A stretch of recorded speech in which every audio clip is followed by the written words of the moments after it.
नमस्ते मेरे प्यारे दोस्तों, प्रणाम। हमने इससे पहले टेंस के प्रेजेंट इंडेफिनिट टेंस या फिर प्रेजेंट सिंपल टेंस के 3 वीडियो बना दिए हैं। आप प्लेलिस्ट में जाकर देख लीजिए। साथ ही वर्ब के तीनों फॉर्म को भी एक वीडियो में बता दिया है, उसे बिल्कुल याद कर लीजिए। अब आपको एफर्मेटिव नेगेटिव बता दिया है। आज हम पढ़ेंगे इंट्रागेटिव। इंट्रागेटिव यानी प्रश्नात्मक वाक्य जिसमें क्या लगा होता है। ठीक है, जिस यानी वाक्य के सामने में क्या लगा हुआ होता है। तो इसके बारे में बताने से पहले एक तगड़ा वाला मोटिवेशन आपके लिए।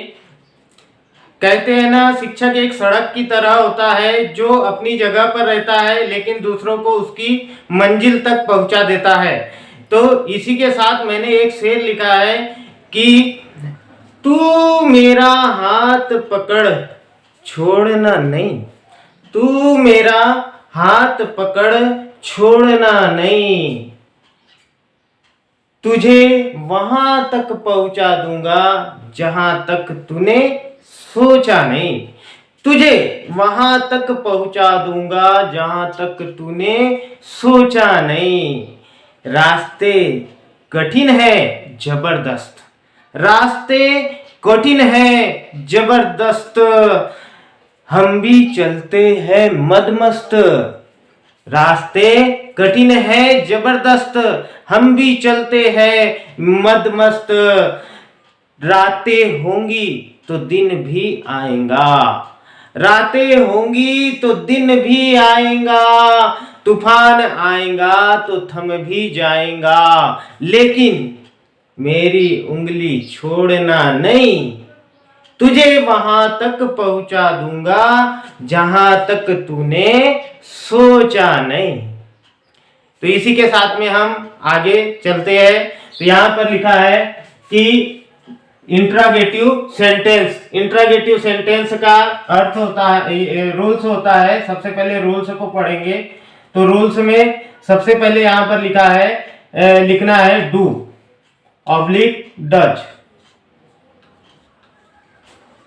उसके साथ में प्लस सब्जेक्ट, प्लस सब्जेक्ट के बाद में वर्ब का first form, plus object, plus other word, और लास्ट में लिखना है टाइम, और टाइम के बाद में क्वेश्चन मार्क। क्वेश्चन मार्क क्यों लिखना है?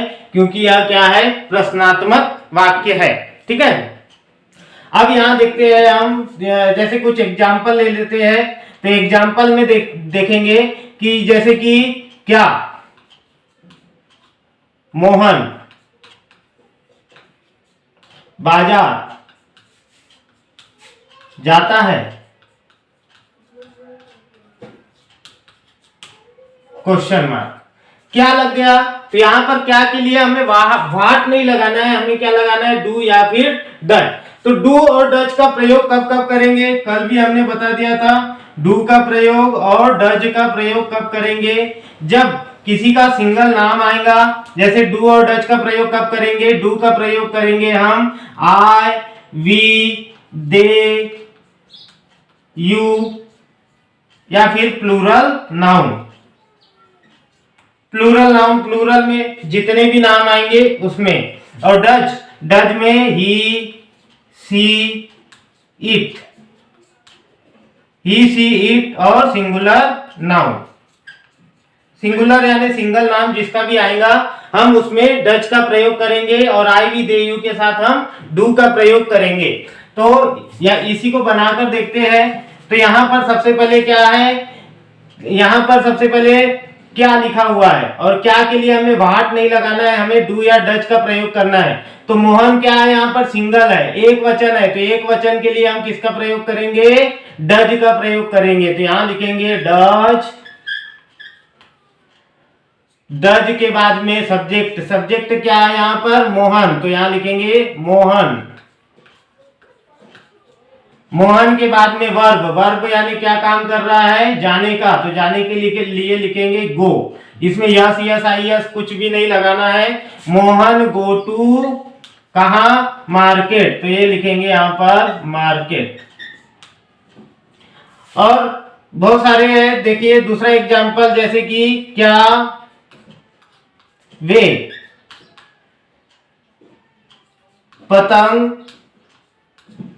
उड़ाते हैं, उड़ाते हैं, क्वेश्चन मार्क, यहां पर भी क्वेश्चन मार्क। तो क्या वे, अब यहां पर सबसे पहले क्या के लिए हम डू या डच का तो प्रयोग करेंगे, लेकिन यहां पर वे आया और वे को बोलते हैं दे, और दे के साथ में किसका प्रयोग करते हैं, डू का, तो यहां लगाएंगे डू, डू, वे को क्या बोलेंगे, दे, डू दे, फिर सब्जेक्ट आ गया, अब दे, वर्ब, वर्ब क्या है, उड़ाने का, तो उड़ाने के लिए बोलेंगे फ्लाई, फिर ऑब्जेक्ट इसमें क्या है, क्या उड़ा रहा है, पतंग, तो पतंग के लिए क्या लिखेंगे, काइट। तो इस प्रकार बहुत सारे उदाहरण लेकर आप हिंदी के सेंटेंस को अंग्रेजी में कन्वर्ट कर सकते हैं। इसलिए आप कमेंट में जाकर जरूर बताइए कि आपको कौन कौन से नहीं बन रहे हैं, वो हिंदी में आप लिख दीजिए या हिंदी में लिख दीजिए, मैं उनको यहाँ पर अंग्रेजी में बनाकर इस सेंटेंस के माध्यम से समझा दूंगा। लेकिन आपको सबसे पहले क्या ही लिखना है आगे में, इसके बाद हम डबल इंट्रागेटिव पढ़ेंगे, जिसमें जो क्या, क्यों, क्यों ये बीच में आते हैं उसको बोला जाएगा डबल इंट्रागेटिव। तो डबल इंट्रागेटिव की कल एक वीडियो आ जाएंगी, इसलिए आप इस चैनल को सब्सक्राइब करके रखें ताकि आपको नोटिफिकेशन मिल सके। इसी के साथ आप सभी का धन्यवाद।